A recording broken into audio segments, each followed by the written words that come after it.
नाशिकमधून आता या क्षणाची एक मोठी बातमी समोर येते। शांतिगिरी महाराज यांनी केलेला दावा ही अफवा आहे असं शिंदे गटाच्या हेमंत गोडसे यांनी म्हटलंय।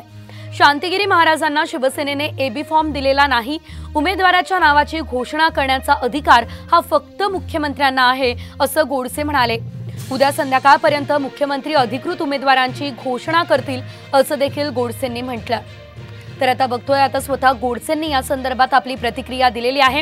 हेमंत गोडसे हे नाशिकमधून शिंदे गटाचे उमेदवार असतील अशी चर्चा रंगलेली होती, मात्र आज शांतिगिरी महाराज यांनी दिलेल्या प्रतिक्रियेने एकच खळबळ उडालेली आहे। मात्र शांतिगिरी महाराज यांनी केलेला दावा ही केवळ अफवा आहे असं शिंदे गटाच्या हेमंत गोडसेंनी म्हटलंय।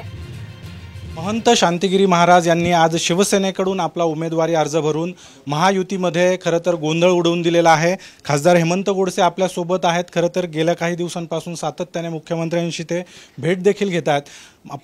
आत्तापर्यंत खरं तर उमेदवारी जाहीर व्हायला हवी होती, झालेली नाही आहे। अचानकपणे शांतिगिरी महाराजांनी त्यांचा जो उमेदवारी अर्ज भरला आहे त्याच्यामध्ये शिवसेना नाव त्यांनी नमूद केलं आहे। मला असं वाटतं का कुठल्याही पक्षाची उमेदवारी करत असताना ज्या त्या पक्षाच्या ए फॉर्मवरती ज्याला अधिकार दिलेले असतील आणि बी फॉर्मवरती पक्ष आणि चिन्ह ह्या त्या उमेदवाराच्या नावासहित ज्यावेळेस अधिकृत होतं तर तो अधिकृत धरला जातो।